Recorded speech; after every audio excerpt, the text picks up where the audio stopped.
Good day, ladies and gentlemen. Good day. Welcome to an interaction with the Sun TV management hosted by Antique Stock Broking. We have with us today Mr. Narayanan, Group CFO, Mr. Mahesh Kumar, Managing Director, and Mr. Unikesh Dan, CFO. There will be a Q&A round after the presentation of the management. To ask a question or if you have any queries, please press raise hand button on your application. Now I will hand over the mic to the management for their brief introduction about the company. So please go ahead. Hey, good afternoon, ladies and gentlemen. I'm delighted to see some very familiar names. Really an honor to be here, and I'm overwhelmed by the kind of interest that has been shown by each and every person who's logged in this afternoon. The way I want to go about this is we will walk through a presentation more to set the context. Many of you are aware of our company. Most of the businesses and the challenges that we are facing lately is all well researched and well documented. And therefore I will use this presentation only as a method to park some of these issues. And once I'm done with the presentation, we can go into a detailed Q&A. Based on my estimate, I think I'll need anywhere between 40 to 45 minutes for this presentation. And I'm going to spend a lot of time on our newest investment, which is the Sun Next OTT platform, because there have been a lot of questions around our investments in the Sun Next, or the lack of investments in Sun Next, if I may use that term. I just want to address some of those issues to show that our content have doubled in the last 4 years. And I want to squarely address some of those issues, because the kind of traction that we have seen in Sun Next lately completely belies the apprehension that we are underinvested. So we will walk through some of these key data points, and hopefully by the end of my presentation. Yes, the meeting. Nobody joins us. Hey, there's some disturbance that's happening. Sorry, sir, if somebody dials in from a landline, then this system from the background is that. So is there somebody who can mute it because it's very distracting? Yeah, I'm working on that, so I'll just get it done. Yeah. Okay. Now we'll just do a page turn. As I mentioned, I'll use only a few slides just to set the context. Most of the slides are there for more for form and not for substance. So the first slide, which basically sets out the various businesses. We started with television broadcasting, and then over time, as opportunities opened up, we went into FM radio, and then we started producing our own movies, because this is something which is an outcome of the kind of price increases that we've seen for satellite broadcast rights. So the strategy has been to use our cash balance productively, produce movies within a 3 to 4 month time span, sell it off at a small profit, and retain the digital and satellite rights, which we can leverage over an extended period of time. In fact, some of the movies that we bought in the mid-90s are still producing outstanding revenue streams. And that's one reason why our margins have consistently been above 70%, because we're working off an inventory of huge titles, and they keep producing revenues with zero cost of sales. So this third bullet that you see there, movie distribution and production, is something which fits in with our strategy of beefing up content. In 2013, we acquired this IPL team. This was acquired at a very, very attractive valuation. We paid just 50% of the price that was paid by the most recent bidder before us, which was Pune Warriors, which was with Sahara. So this business, in my mind, we have created a franchise which is anywhere worth between 1,500 to 2,000 crores, depending on the mood of the investor. So we have created this brand new asset, and many of you who are familiar with sports franchises will know how these things can grow in value over time. My favorite example, which I always tell investors, is the rise of LA Clippers, which was a team which was bought by Mr. Don Sterling in 1983 for $12 million. And when he decided to sell it in 2012 to Steve Ballmer, he sold it for $2 billion. 12 million became 2,000 million in about 30 years. So we have a similar asset in Sunrisers, because as many of you would know, this will continue to be the sport of preference for most of our families. So this is one asset that we have. And in 2017 end, we invested in our OTT platform.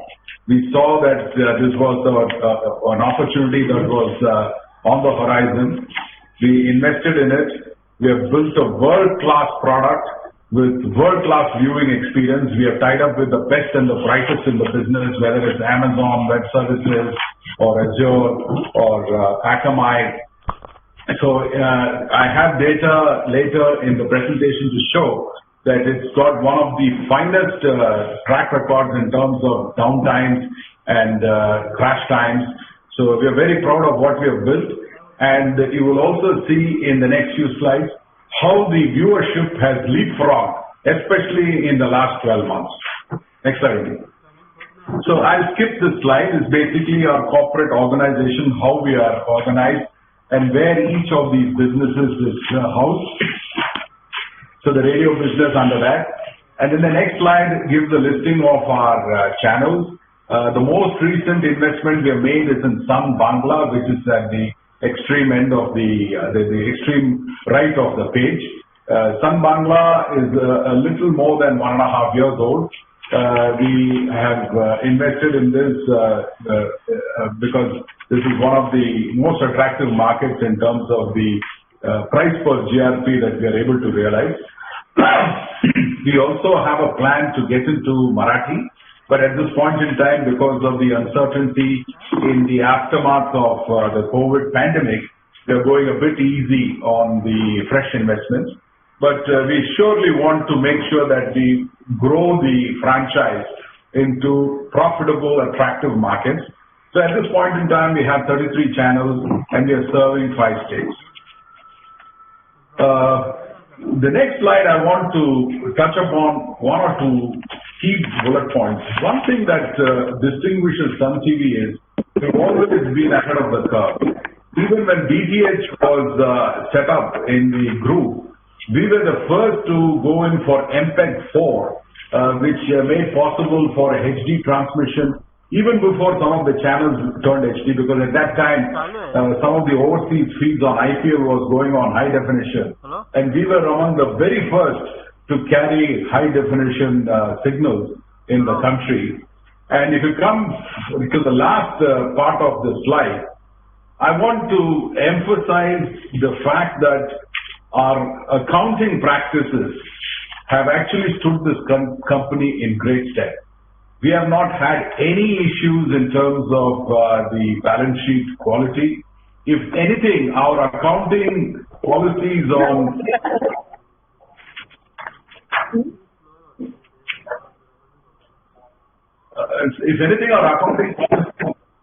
on treatment of satellite broadcast rights is perhaps one of the most complex.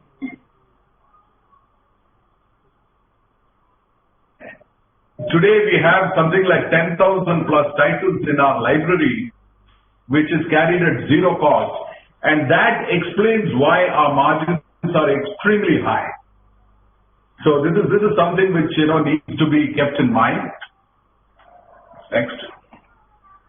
This again a slide which is to show the kind of markets where we are operating. We are a very South India focused company. Of course, lately, about a year and a half ago, we have gone to West Bengal. But essentially, the company's focus is still in the South Indian markets on the television side. And if you go to the next slide, I just want to touch upon 2-3 aspects of our business. The South Indian channels account for almost 37% of the total viewership, which is a very, very significant size of the pie. And South Indian channels also have a significant share of the total ad revenues. So today, if you look at the overall spending on TV advertisements, South India accounts for almost 27% of the ad spends. We also think that there is still some headroom for growth. This is again, we are seeing this because we are getting information from the DTH and the digital cable industries. There is still a demand for conversion of analog into digital. We are seeing extraordinary traction on the subscription side because people like Sun Direct and Tata Sky and Airtel are still seeding a lot of boxes, and month after month we are seeing an uptick in numbers, which has actually pleasantly surprised us because we thought we had saturated the DTH markets in South, and now we believe there could be at least another 2.5 to 3 million households which are yet to be converted into digital. Next slide, only. Yeah. So this is our viewership share. If you look at Sun TV amongst the South Indian channels, we hold something like a 30% share. And if you look at all India, despite the fact that we are only in 4 languages as compared to the several other languages, including English, which is a possibility for broadcast, we hold as much as 11% of the overall share. And we rank 3 all India. So this actually shows the kind of dominance that we have built. We may be operating in a very small section of the market, but nationally we become a very relevant, potent force because of the sheer numbers week after week that we are generating in terms of impressions as per the BARC rating. So it's a focus company which operates in the 4 languages in South India, but nationally we are at 11% and second only to Z and Star, which is very, very, very important statistic to bear in mind. Next, Tony. A lot of people have been asking us in the last few days about the impact of the pandemic and the kind of recovery that we've had. I must say that between April and June itself, we saw a sea change. In the first week of April, there was nothing but doom and gloom here. And then the June quarter numbers, when they came, we saw a 64% degrowth in advertising. But I'm happy to say that the market has substantially bounced back, because if you look at the kind of degrowth which we are now seeing, it is limited to about 20-25%, which is a very happy state of affairs, which only goes to show the resilience of the Indian market for ads. So we are very pleased with the kind of bounce back that's happened. And we've also seen new categories of advertisers emerge. Some of the regional brands, the regional retailers may have taken a huge knock as a result of the virus. But I'm happy to say that we have in the process recruited and cultivated a brand new cadre of advertisers from the pharmaceutical industry or from the insurance industry, and again from the OTT players themselves are using our own channels to advertise about their product. So as we go into the second half of the year with the festival season round the corner, with more and more relaxations happening on the lockdown, we could come out of the difficult situation that we saw in the first quarter. But essentially this year is going to be a year in which we will post a degrowth in advertising.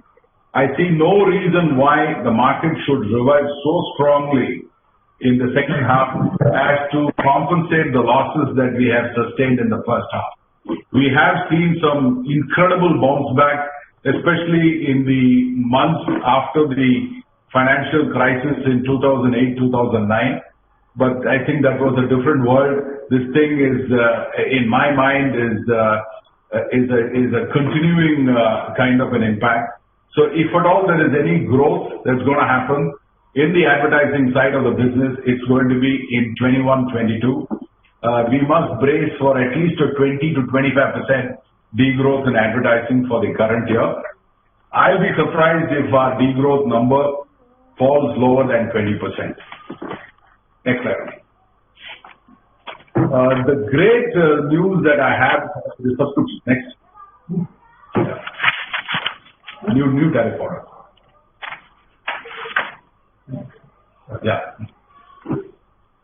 The great news that I have for all of you is the revenue mix that we have built over the years. I don't know if many of you may not remember the data points. About 9 years ago, our subscription revenues was less than 400 crores. Today it is approaching 1900 crores. So fortunately for us, because of the relevance of our content and the way we have refreshed our inventory of programming, irrespective of the ratings, I mean, I'm not saying ratings are not important, the ratings are very important, but the proof of the pudding is in the kind of growth that we have shown in numbers on subscription.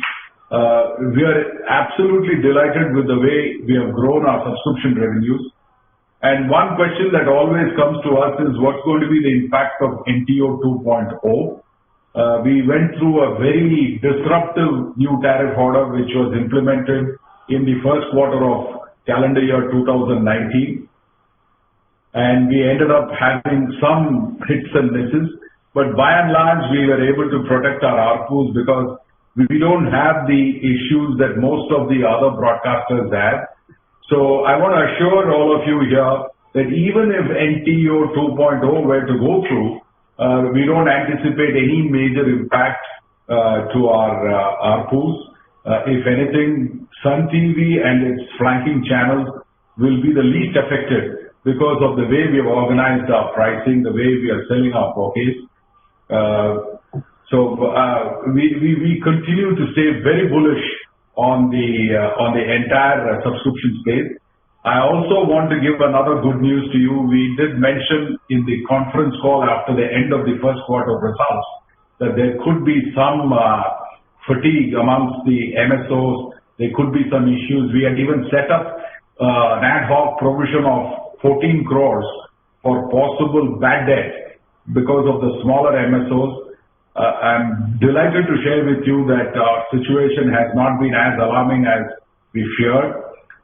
Most MSOs are now down to 30 days outstanding, so that's very positive news I want to share with you. Excellent. So this is a slide is there because this is some kind of a data point which came from the FICCI report, but there is an important caveat here. All these projections were made before the pandemic hit us, so this needs to be taken with a pinch of salt on the TV ad spends. So whatever number that's been projected is something that will be sorely tested. But I'm reasonably positive that the TV subscription market numbers will continue to be very strong, and we are seeing that traction in all our businesses, whether it's digital cable or the deals that we're signing with telcos and OTT players, or the kind of revenues that we're getting from the DTH side of the business. All of them are pretty stable and strong. So that will save the day for us. Excellent. Some key data points on where we stand. So if you look at the kind of viewership share, is 41% in Tamil Nadu. And Tamil Nadu, as you know, is one of the most attractive markets because Tamil Nadu is second only to the state of Maharashtra in terms of state GDP. It's a very, very strong economy with multiple growth engines. So we have a very dominant share there, and then a fairly strong share across the other three states. So overall share in South India is at 30%. And as I mentioned, All India, we are only third, trailing behind Z and Star with a very high 11% share, which incidentally is ahead of both Viacom and Sony. Next slide is skipped, which is again a repeat of the same kind of numbers. And the next one is very, very important. I just want to focus attention on the view sometimes taken that we are not investing adequately in content. So if you look at our content investments, which is basically serials and talk shows and live shows or whatever, plus our movies, that number has gone from 496 crores to about 839 crores between FY16 to FY20. So a company which is not investing in content certainly won't be spending this kind of numbers. And I also want to leave one thought with you. There is an impression that is being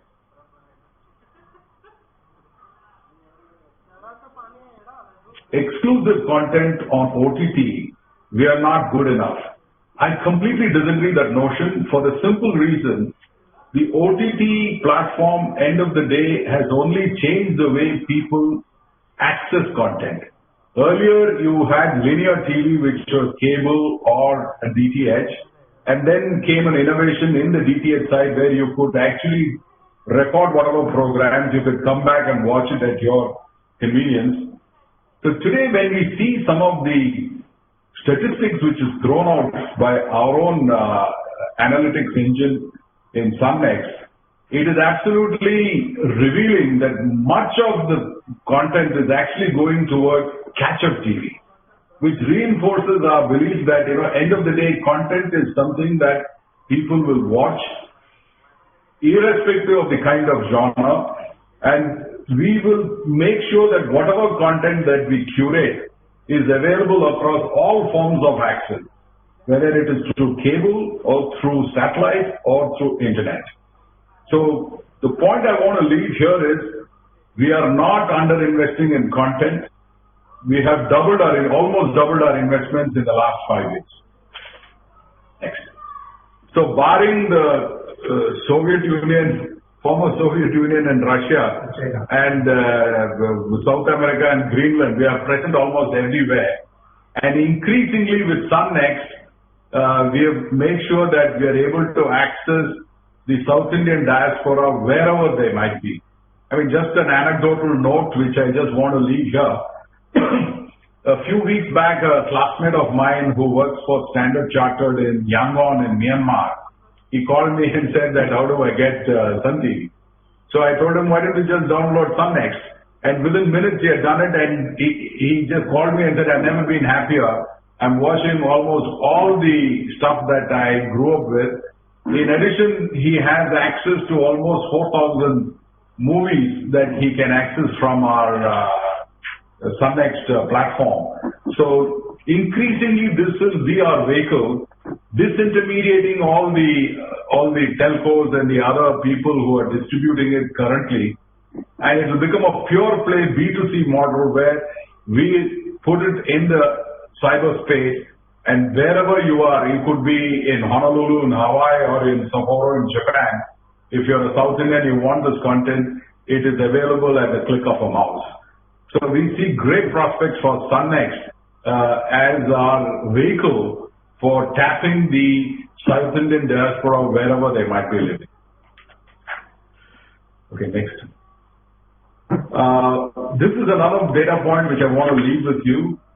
Our realization on the subscription side, in my mind, is extremely, extremely low. If you look at the comparable data points worldwide, and if you look at the kind of ARPUs, 50 rupees is what we charge, I do believe there is substantial headroom for growth, and that is something that we will increasingly see as the years go by. At this point in time, we're still in an investing phase. We want to make sure that we get more and more subscribers, but this is something that definitely is a possibility, and once the stickiness is established, we should be able to start extracting the price for our premium position. Next one. We are seeing a huge opportunity on the back of the smartphone revolution that's happening in the country, and that is manifested by the kind of contracts that we have already signed. In fact, in the next part of the presentation, when we are getting into SunNext, I'll show you how we have gone to market, with all these partnerships. So the strategy has been to monetize our content library because we already sitting on a huge catalog of content. And very often people ask us, why haven't you marketed it aggressively? We could have done it, but we would have spent a lot of money on customer acquisition. So we chose a relatively safer path whereby we got minimum guarantee deals from large distributors like the telcos and the OTT players. we've got our money, we've saved a ton of money on customer acquisition costs, and we were able to sample the product to millions of customers in the process, and hopefully we should convert most of them into regular subscribers as the years go by. Next. So this is a few slides on Sun Next, why we are super excited about this prospect. So if you look at the Sun Next ecosystem today, we have roughly about 178 million internet users in South India. This is again based on some analyst reports. And we believe 18 million of them consume videos in some form or the other. And as on date, we have about 18 million subscribers, discrete users of SunX. So we believe there's a huge runway ahead for growth on SunX because we're just starting at the edge of the iceberg. And we are leveraging off an incredible franchise that is Sun TV. So we've been around for 27 years and we have a huge list of blockbuster movies and we have deep connects into the ecosystem whereby even today we are able to, draw the best and the brightest of the talent, starting with superstars like Rajnikant and Vijay and Surya. So we will continue to lead the way in terms of creating high quality content. And the way that we have strategized this content creation is also, like as I told you, wherever we produce movies, the idea is to retain the digital and satellite rights and make a small profit and leave a bulk of the gains to the trade so that, the goodwill carried by the trade for Sun TV is only improving day after day. Because we need to ride on their backs because there is a large ecosystem of the movie watching population which depends on the trade. Next. So this is again some more data points on the internet penetration. We believe 61% of Tamil Nadu is already using internet and about 50 million are the active users. The number that we showed in the previous slide, 178 million, is broken down. It's 50 million in Tamil Nadu, 57 in AP Telangana, 45 million in Karnataka, and 27 million in Kerala, accounting for about 178 million. And as I told you, only 18 million is the current active base of SunNext. So we believe that this active internet base provides the addressable market for SunNext, and which is why I said I'm super excited about the possibilities for growth. Next slide we can skip. And the next slide is on the legacy of Sun TV. As I told you, we have 27-year experience in this trade, and we have about 50,000 hours of programming and about 4,000 plus movies. I think it is probably the biggest content library in south of India. Plus, we also offer all our channels on live streaming for our subscribers. So as a value proposition, I think this is absolutely unrivaled, both in terms of the number of hours as well as the number of movie titles. Next one. This is a kind of a flow chart which talks about the way we have gone to market. Unlike some other rivals in the industry, we have not made any significant losses because we have intelligently, tied up with distribution partners who are very keen to pay us a good price for the content because it helps them improve their outputs. So through that, we have tapped into a whole host of telcos and the OTT players. And in the last few months, we've also signed up with overseas telecom players like Maxis, Dialog, and Singtel, because there is a very large ethnic Tamil minority in each of these countries like Singapore, Malaysia, and Sri Lanka. And all of this will start contributing to revenue. So next slide. So as on date, we have about 18 million active subscribers. We have one of the highest usages. So based on the latest statistics, 71 minutes on an average per day for movies and 65 minutes on an average for TV shows. And another 65 minutes on average for our live streaming channels, because some of them are now not using DTH or cable, they're using the OTT as a way of even getting our regular TV broadcasts. So this number is something which has grown exponentially in the last few quarters. So if you see the next slide, you'll see the kind of product that we have built. We have almost every device covered, both under the Android and the iOS. And we have, I believe, one of the most robust products in the industry, which is also established by the next slide only. The fact that we have among the lowest crash rates among the peers, and we've had zero downtime in the last 1 year. The whole platform has been tested for 5 million concurrent users in a minute, which I think is a very, very high number. Although 18 million are our active users, not all of them are logged in at any point in time, because people use the OTT platform at various times of the day. But up to 5 million concurrent users is something that we have tested, and we will be scaling this product up to even greater robustness in the days to come. The consumption trend has been substantially hiking over the last few months. In fact, thanks to the COVID situation, the number of streams, the millions of streams on an average per month has actually spiked after February, March numbers. So everything is looking very positive on the OTT side. Net, I just want to leave this thought with you. We are today at a stage where we will be able to invest significantly into the OTT space. Unfortunately, we couldn't start shoots on the original because the whole industry was shut down and everything was dislocated. So we are slowly coming out of all those difficult situations. So shoots have started on the serial side. Shoots will also hopefully start on the movie side.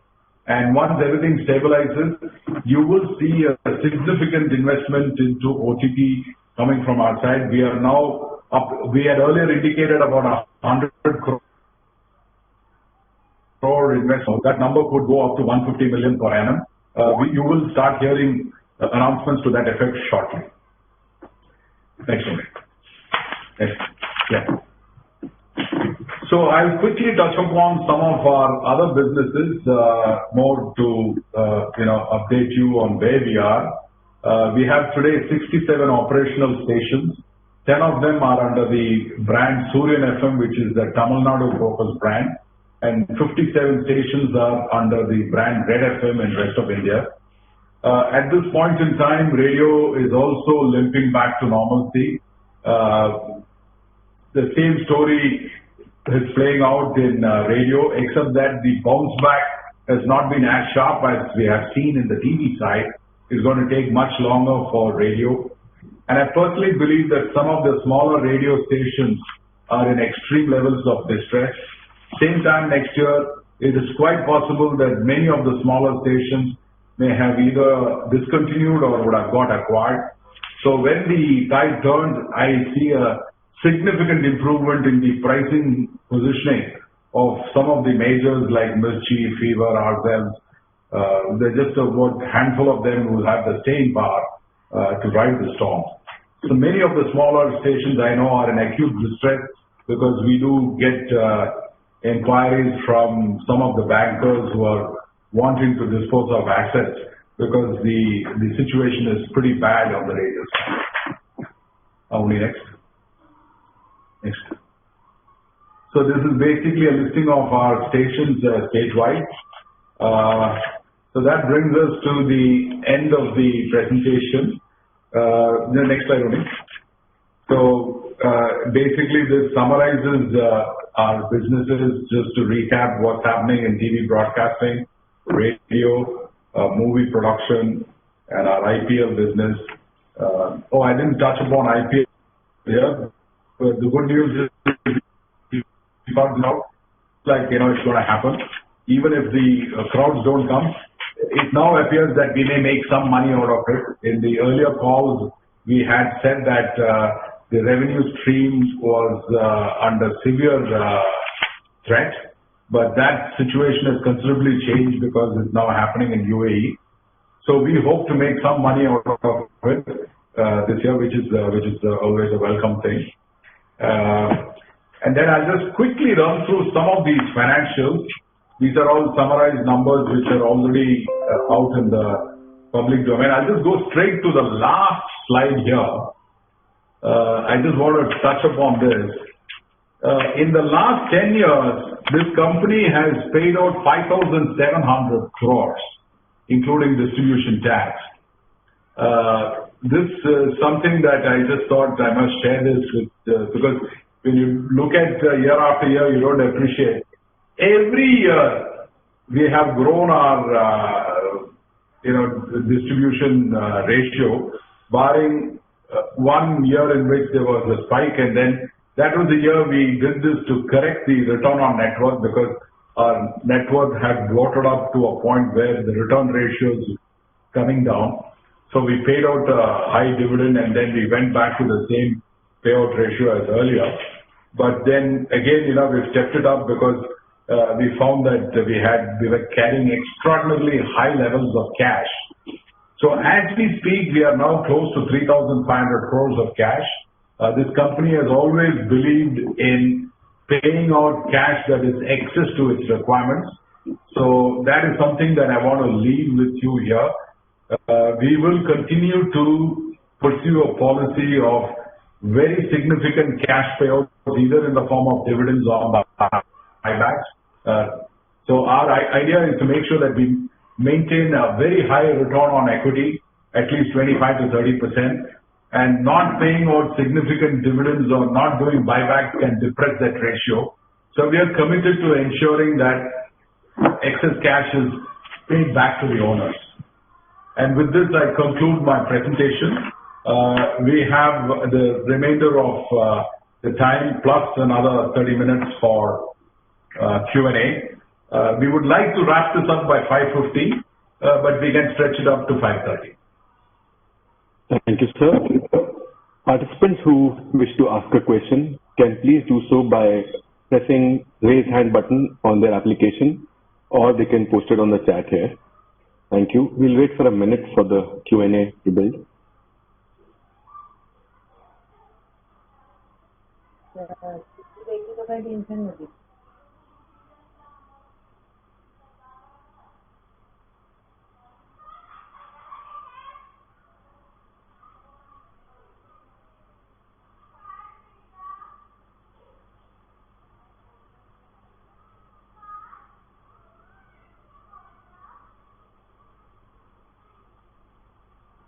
Okay, we have a question from Rajni Gopal, HSBC. So please go ahead. Hi. Thanks, sir, for the detailed presentation. And I have this question on SunNext. You basically talked about the whole content library. Just wanted to understand the hours of original programming that currently we are running on SunNext. And you mentioned that we're going to increase the to about 150 crores per annum. So what's the existing hours of original programming that we have on SunNext? That's my first question. Yeah, see, we as I told you, we have not created any.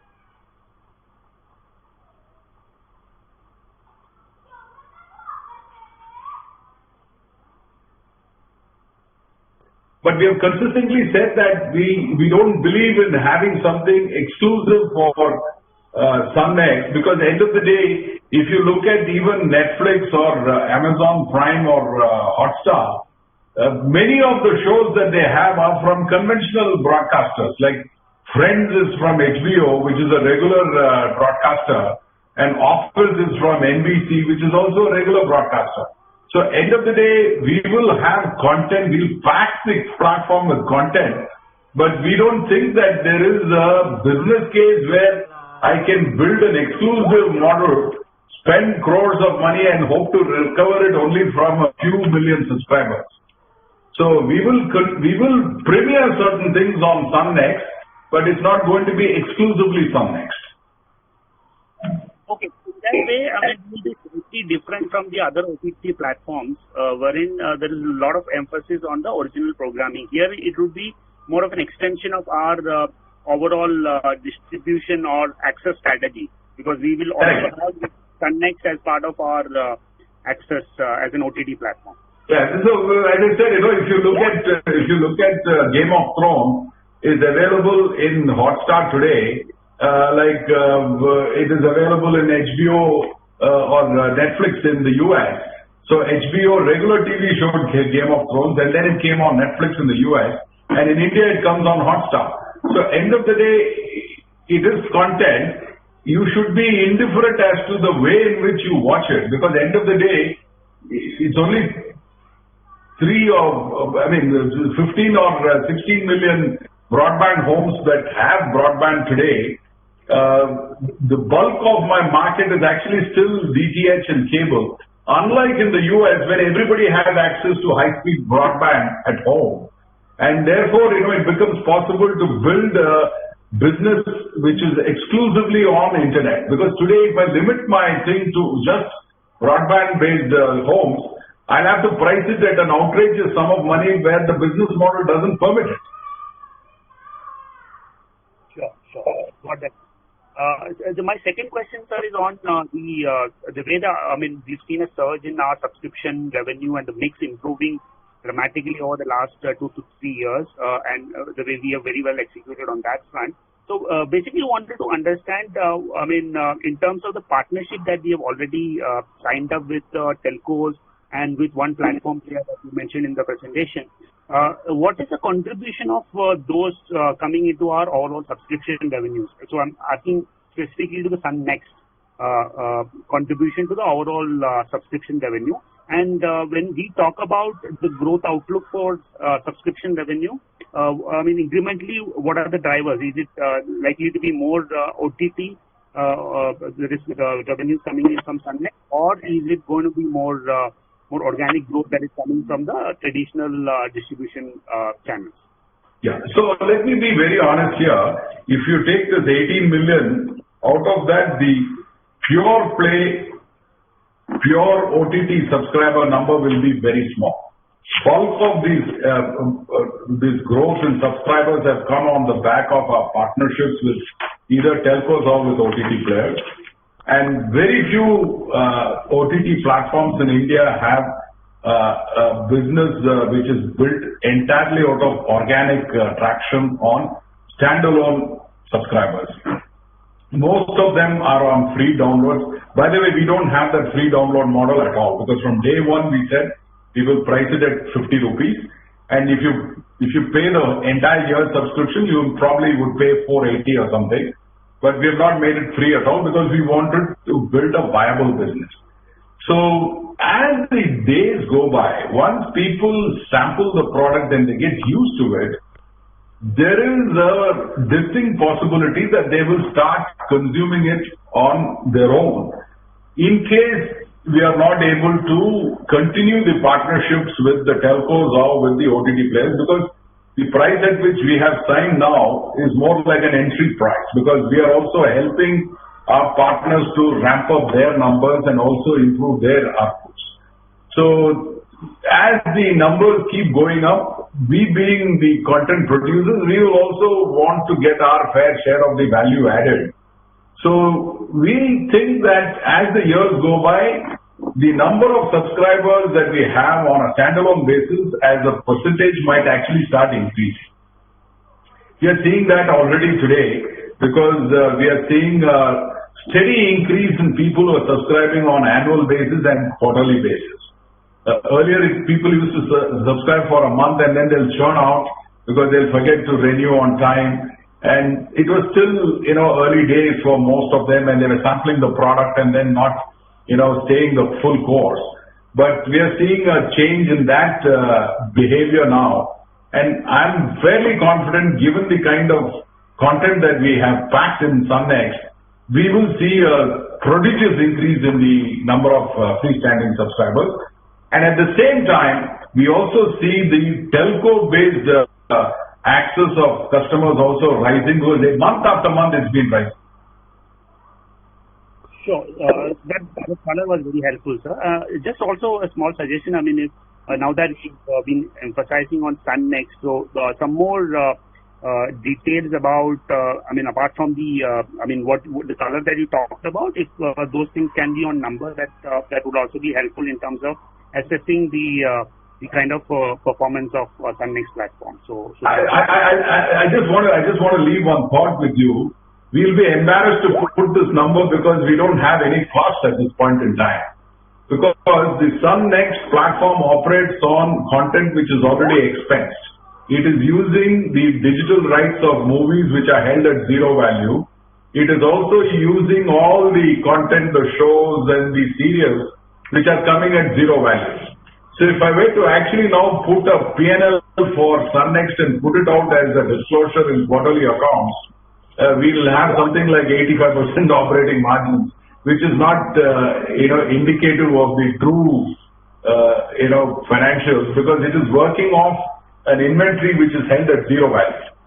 And which is why I'm saying today, when we start investing in originals for Sun Next, we will start seeing a semblance of reality, because it will start then investing in its own future.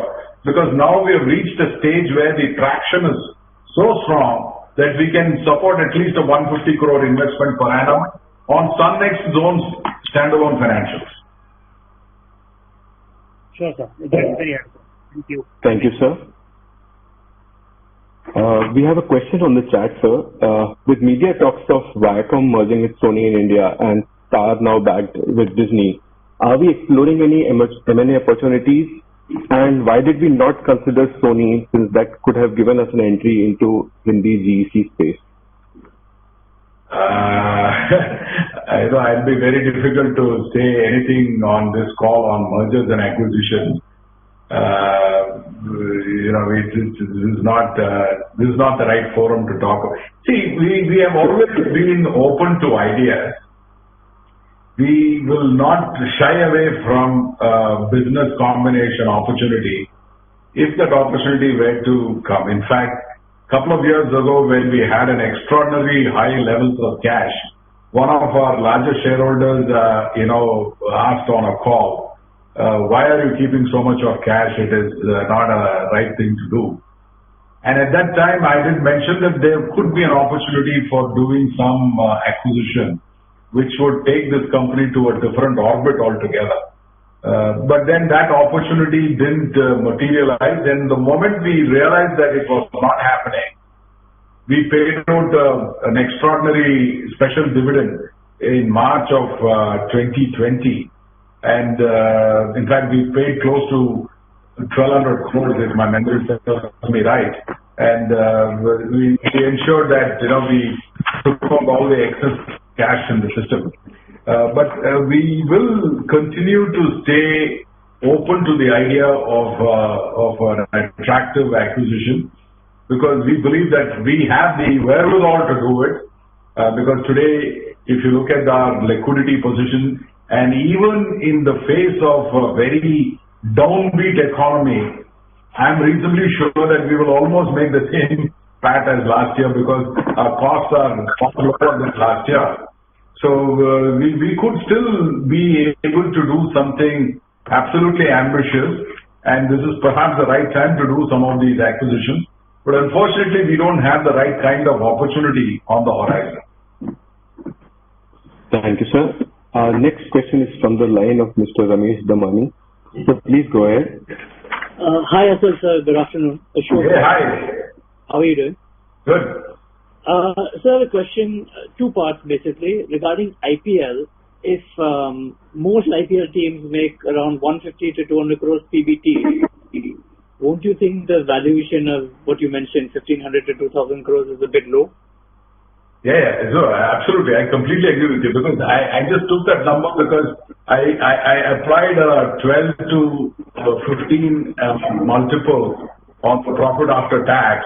So if you take a 200 crore number less 25%, it's about 150. So 150 times 12 is about 1,800. And if it goes to 15, it'll probably be that much more. I agree with you. I mean, it's a fantastic asset, and I think India in 2020 is far lower than what the US was in 1983 in terms of its economic positioning. I think it's a great asset that we have built. Regarding IPL and Sun Next, I've seen many times where these teams, Real Madrid, Lakers, whatever they may be, they produce their own content for their fans. Do you have any idea of doing something like that, and you can put it exclusively on Sun Next? Not really, Ashok. The problem with this is there are some very strict guidelines on what can be done by the franchise owner. Even, use of the team members for promotion of brands. There are very strict protocols. And then, you could possibly create some content or some excitement around the key players like David Warner or Kane Williamson, which we have done. In fact, during the pandemic, David Warner and Candace Warner have done a lot of dances and all, and they posted it on Sunrisers Facebook page. So that kind of stuff can be done, but I don't see that lending itself for any big monetization option.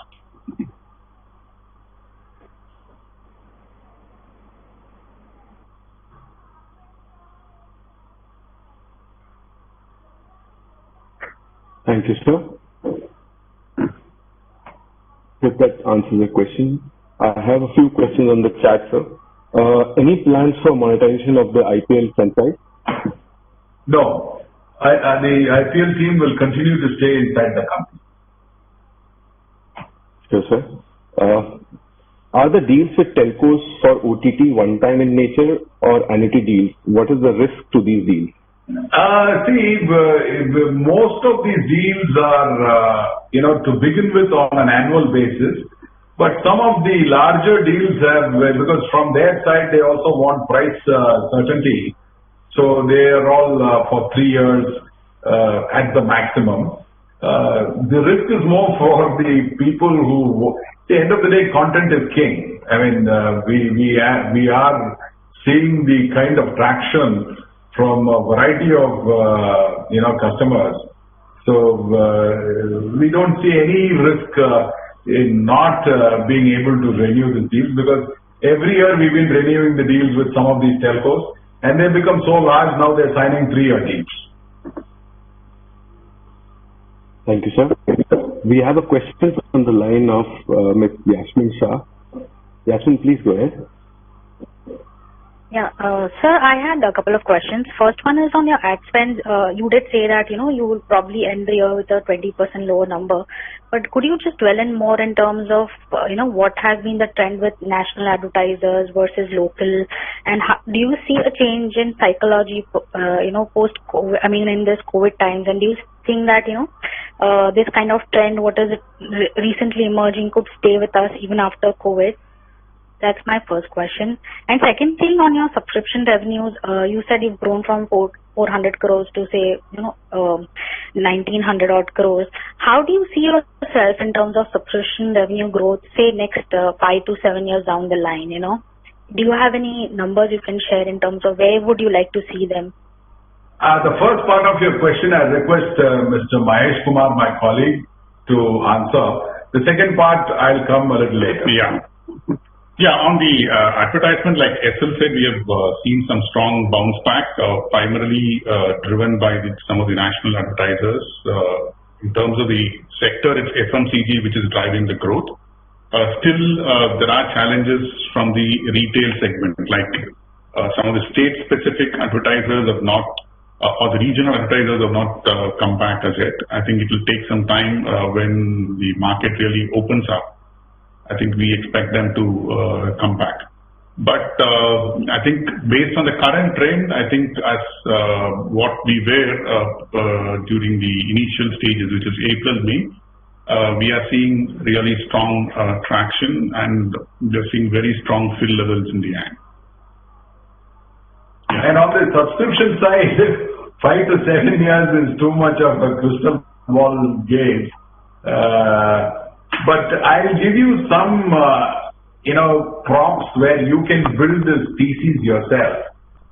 See, content is actually becoming global. I mean, I never thought I'll sit and watch Korean movies like Parasite or Argentine movies like Wild Tales. And that's what OTT has done.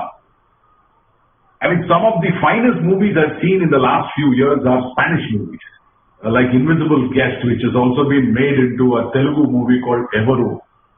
So I do believe that if you have high quality content, it will get seen by multiple, classes of people in various parts of the world.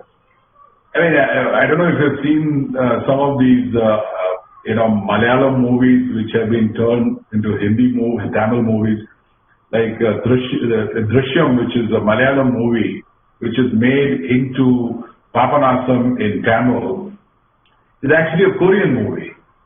So I think the whole world is now, experimenting. Like there's that movie on the life of Pablo Escobar, who's the Colombian drug lord, and they made that into a movie, and the whole world is watching it. And similarly, we will see, Dangal. Dangal, I'm told, is the #1 foreign language film in the People's Republic of China. So there is this opportunity, thanks to the internet, where you can start selling to the world at large, and good content will get the eyeballs. And then the second big opportunity is the abysmally low price at which we are selling. I mean, I just asked myself, 50 rupees a month for Sun Next, and they get all my channels, including my 24-hour movie channel, where no movie repeats before 3 or 4 months, because we got such a large library. So we have a 24-hour movie which shows at least 6 or 7 movies a day. In addition, I get access to my library and I can download and watch any of the blockbusters. So it is absolutely a joke, the kind of price at which we are working. So even if the 50 rupees were to go to 60 rupees, we are seeing something like a 20% jump in revenues. And I do believe that between the greater access of content to diverse geographies and the pricing power that exists inherently because of the way we have priced it, we think that we will see some significant growth in the years to come. Whether it will be 10% or 15% or 20%, is something that, I have no handle on. I don't think any one of us will, but we would like to grow this by at least 15-16% every year, because we think that the kind of smartphone penetration, 2 years back somebody said we have 300 million smartphones in India. That number is now closer to 550 million, I'm told. And if everybody starts using smartphones, and then, we start pricing a phone-only kind of package, say we offer Sun Next at 15 rupees per smartphone, limiting only to one user and mobile only. It can open up a whole new market, which is what Netflix has now done, because they have found at 800 rupees there were very few takers, so they have dropped the price and made it only on mobiles. So there are significant other opportunities like that as we expand the universe. It's just that how we define our addressable market. So traditionally we looked at only cable and satellite homes, which was something like 180 million or something. And today if you add the bloody smartphone universe, that number looks humongous number. So I'm very positive that the subscription revenue number will grow at least 15-16% in the next 2-3 years. Thank you, sir. There are a few questions in the chat. How would the advertising revenue impact the next generation model? There are so many upgrades in technology like OTT, 5G. Advertisement, because of new technology, what is the impact? No, I think, TV will continue to dominate because if you look at the overall size of the cable and satellite and OTT is still a very, very minuscule model. I mean, in terms of overall reach, like on a weekly reach basis, I think television delivers on an all India basis close to 920 million homes, can reach to so many. So I think still television will continue to dominate, but there will be a share of ad revenue which will also be garnered by OTT. So I think we will also get whatever is our proportionate share. So that way I think there is not going to be any threat to our overall ad revenue stream. Thank you, sir. Another question. While we have done very well in subscription revenues, how has our ad growth been versus the South market ad growth? Also, while we are leaders, our leadership position in Kannada and Telugu has got worse. What are we doing and what are the plans to get back to becoming leaders there? Yeah, in terms of the ad, we are more or less in sync with the industry. If you look at it, I think we are growing. Last year we had grown at around close to 10%, and this year, because of the overall economic slowdown compounded by this pandemic, I think we are seeing a dip in the overall ad revenue. I think our overall take is basically we should be in sync with what the industry growth is. With reference to the overall share in Andhra and Karnataka, if you look at the network share, I think we are pretty much strong. We are much ahead of all the other competing networks in the respective markets. And if you look at pre-COVID and post-COVID, in terms of the overall GRP, I think there has been a tremendous growth in both the markets. But we continue to invest on further strengthening our content lineup, and in the next couple of months we will see some very good traction in terms of further strengthening our viewership share in the market. Actually, Kannada will become number 2. I think that point. Yeah. Thank you, sir. Our next question is from the line of Mr. Neeraj Samaya. So please go ahead. Hi. My first question would be, hi, can you hear me? Yeah. My first question to you would be that you said 18 million subscribers you have in Nextex out of the 200 million market. Now, could you just give us some light that out of the 18 million, how much is direct to you and how much is via the telcos? And Neeraj, we haven't disclosed this. But no one is putting out this number. But I know that our number is higher than most of our rivals. Right. Everybody's been claiming, high numbers because the thing is, at this point in time, very few people are breaking it down to such granular level. But we will get there. It's just that, we want to, once we decide on what is the level of disclosure that we have to give, we will come out and bare our souls to you. Because at the end of the day, I do believe that full disclosure is only in our own interest. But I can tell you something that our direct subscribers is a fraction of this 18 million. I have no shame in admitting it. Bulk of it has come from the tie-ups with the telcos and the OTT player. Yes. There's no denying that. But I'm happy to say that our direct subscriber base is also growing at a faster clip post-COVID. Million which you have the market. Do you think you can go up to 50? Because last month in the call you said like 50, 52 million could be the subscriber market. Would that be right to assume? See, that's why I said that we should look at the 80 million viewers that apparently YouTube is hitting from South India. So if that is the definition of our addressable market, definitely there is room to grow. But if you look at internet penetration and active internet users in South India, that number is 178 million. Yes. So 178 million active internet users, 18 million YouTube viewers, and 18 million of our subscribers. So I think, between 18 million YouTube from South India and 178 internet users in South India, we could switch somewhere between them and the target market.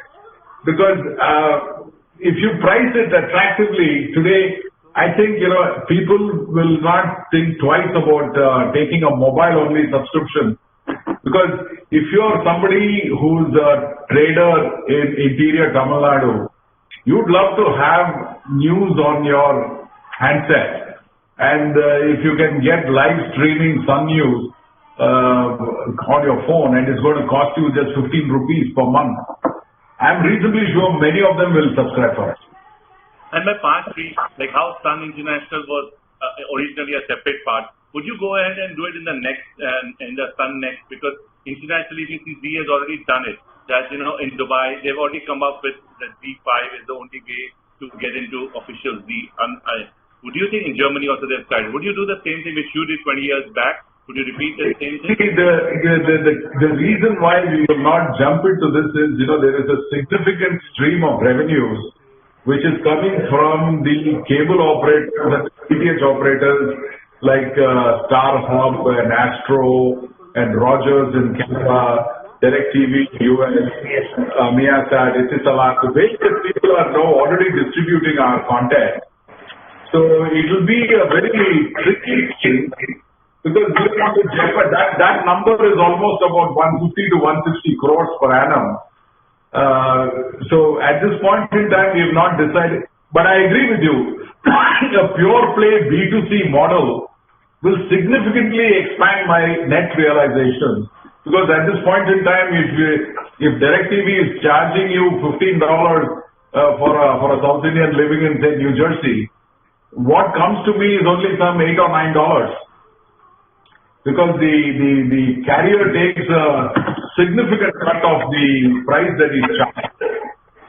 But look at it the other way. Today, it has actually, opened up a new opportunity for us because of the ease of internet. The person who was earlier subscribed, that's what has happened in the US because the cable prices had reached at outrageous levels.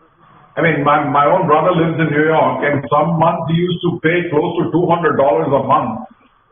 And all of them have cut the cord, and many of them are now using only streaming services. So if you want HBO, you subscribe for HBO. If you want CNBC, you subscribe for CNBC. And they're literally choosing high quality programming like you choose off a menu card in a restaurant. And they've cut out all the fluff. Only the high quality channels are getting bought. No, because we could see a situation like that unfold at some point in time. No, because I was only asking because you're a South dominated channel and America continuing to be a South dominated and very stable type of crowd. That's why I was asking this question. Yeah. No, I agree with you. But at this point in time, we can't do anything without thinking through this thing. Because as I said, about 160 crores of revenue comes from there. My last question, how do you see the movie investment? Do you see a 500 crore regular movie investment or do you see staggered? Because, that always has been a question, and how would you do in the next 5 years your movie business? How would you grow it and what sort of investments would you do? Could you give us some ballpark? See, the only thing that limits our investments is availability of stars. Good. See, today, Sun TV is uniquely positioned to produce as many movies as it wants because we have the liquidity on the balance sheet and we also have the strong operating cash flows. And we have an outstanding machinery inside the company where between 3 to 4 months, whether it's a shoot in Belarus or Las Vegas or in Macau, everything gets done in 3 to 4 months.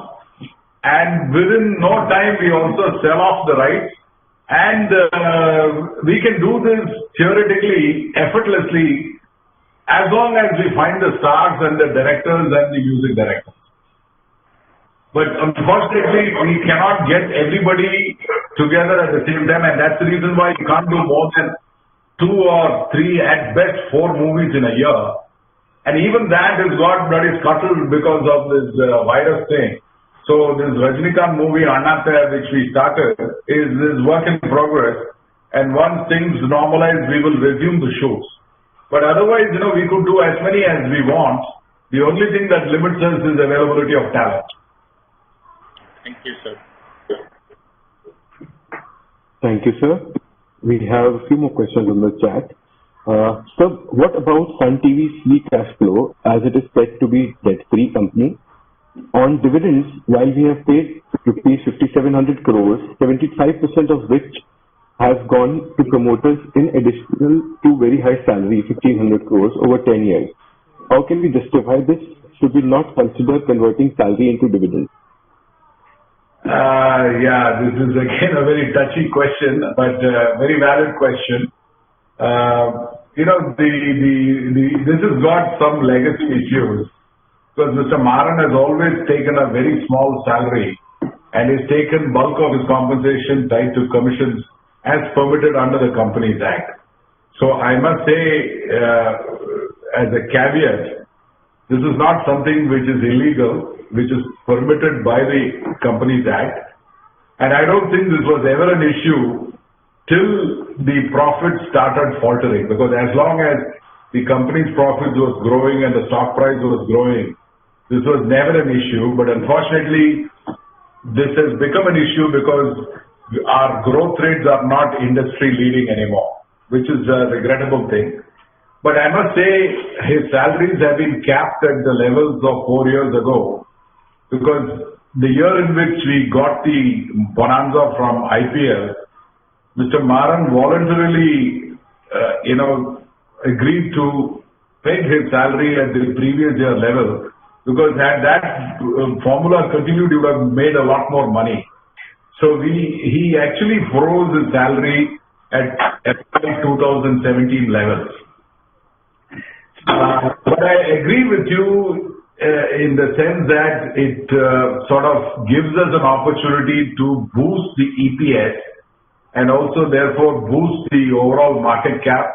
So it's a very nice way of doing it, and then whatever is forgone in terms of excess compensation could be dividended or paid back in the form of a share buyback plan, and everybody is happy, and then the stock price also goes up. At this point, it's something which has come up from several people, and we are extremely aware of the logic and the sound reason behind it.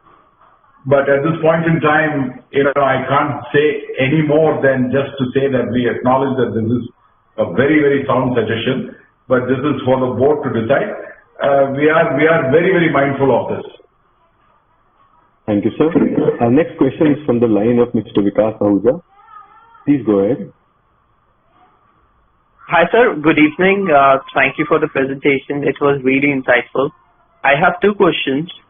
So my first question is, how one should think of overall subscription revenue in the fiscal year 21? Would we be able to grow at high single digit or touching double digit? And any medium-term outlook around that would be really helpful. Also, if you can also share us some sense on how TV has been in the month of July and August.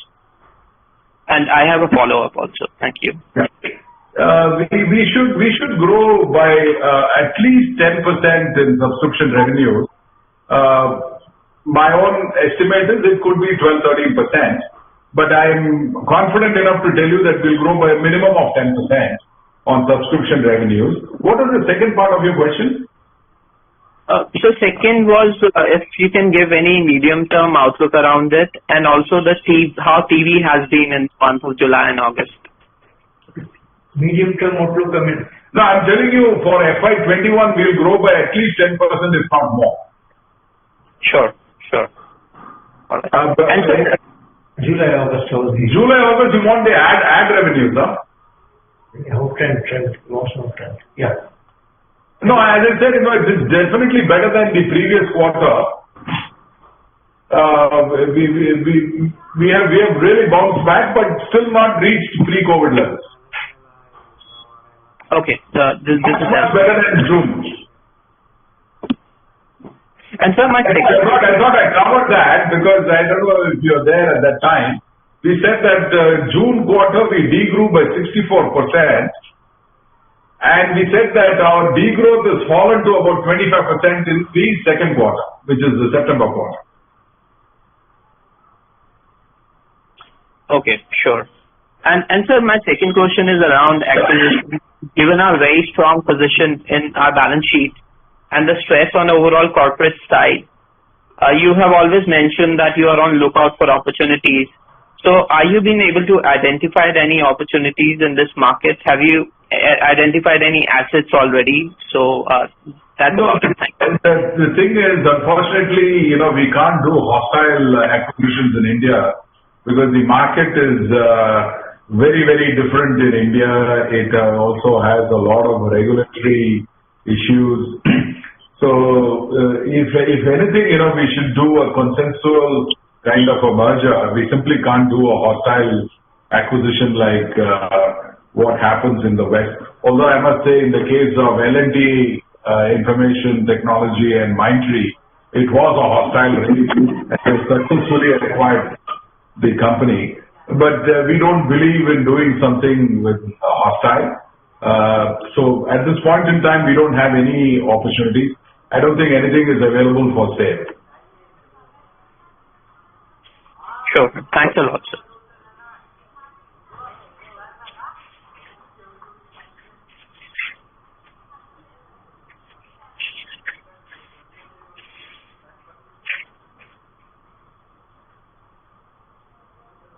Participants who wish to ask a question can please do so by raising their hands.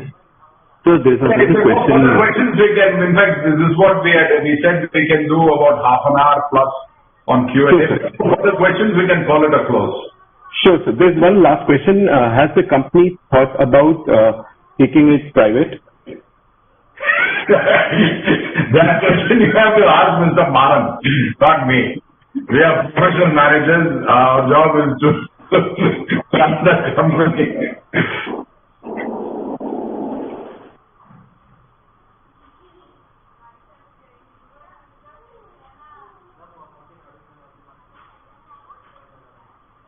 Hello.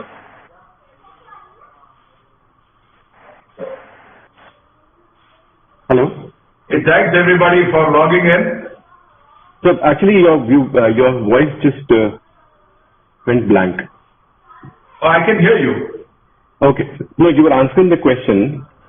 Mahesh sir was asking, but I think you went on mute. No. I think all I said is there are no further questions. Okay. We can close this. There is one question from Mr. Neeraj Sumaya. Yeah. Hi. As Sun TV already has a very significant market share of between 40, you reached in one quarter even 40-45% back to your top end. How do you see penetration now in advertising, and most of the things is completely done? How do you see this growing for you? Because in the end, we need growth numbers, right? So I understand Next is one way, you've added other channels, but how do you see the core business, which is your travel business, which is the main cream of your company, spanning over the next 5, not 1-2 quarters? I understand there are a lot of issues over next few years or 5 years. How would you see? Do you see the advertising growth of 10-15% sustainable, or already when you own 50% of market share, would it be difficult to continue to maintain that? And now with consolidation with only 3 or 4 players, would you give us some thoughts on a very broad thing on general the ad and subscription? Because you're already there. Everyone has it. There is not a single travel person who don't have Sun TV, right? So this is a very common question that comes in mature industry. Yes. After a while, it will only be pricing led, because if there's only so much of inventory that you have on advertising. Yes. But my own assessment is, in our business, advertisement will become less and less important. Okay. Subscription will become more and more important, because at the end of the day, nobody wants to see ads. Yes. If you look at Netflix, they charge 800 rupees and they give 4 people to use that subscription in a family. 0 ads, high quality content, and that's the way they have built that business. It is difficult for a pure subscription-led business to be. So my assessment is, as the business becomes mature, we will see subscription as a percentage of the overall revenue going up. And sir, you had earlier said in few calls back that, when ARPU is about 1,200 rupees, if you use pure broadband, and, it's much cheaper to buy at 300 rupees. This was a public domain which you guys have said three quarters ago. Correct. 3 or 4 quarters back, whatever it was. Very well you said that 54 million subscribers, if you give me 700-800 rupees, I will move everyone there. Now I'm just asking you now, with data becoming cheaper and cheaper, in 4 quarters, data has become much cheaper. And with clear 3-player market, which 1,200 rupees is now down to maybe 499 or 99, whatever you would like to say, depending on the quality of the data. How will you reassess your judgment 4 quarters back? No, the thing is, I have also seen this plan by Jio and Airtel to offer at 399 and 499. They are saying that this will be at a 30 Mbps speed. No disrespect to our partners. When they say 200 Mbps, it's at best 150, 160. So I really don't know what will be the quality of the streaming if it is low. If it's a consistent, 30 Mbps and you're able to get that viewing experience which is unhindered, I'm sure this will become even more attractive. But end of the day, you still have to pay for content. And once you pay for all this content, you should see what is the price performance ratio. So if you buy it at 399 and with all the content it becomes, because at 399 they're not giving any of the content rolled in.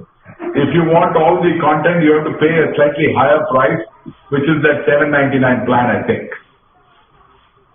So you will still pay for content, and at the end of the day, you will have to make that choice, because today I see that the threat to the DTH and cable business is rather distant, because I'm still servicing a significant population which is giving me revenue month after month.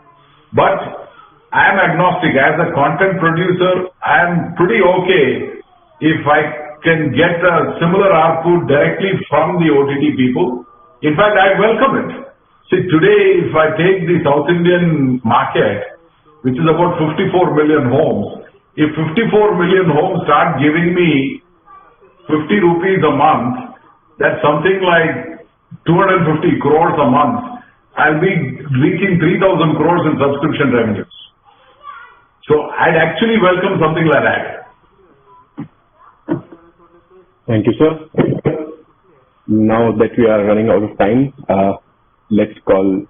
So thank you so much for your time. On behalf of Antique Stock Broking, we'd like to thank you, Mahesh sir, Narayanan sir, Yuni sir. Thank you so much for your time.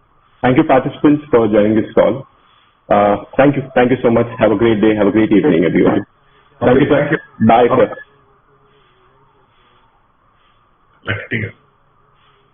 Devame, Ashishta Vaya Brahmarishi.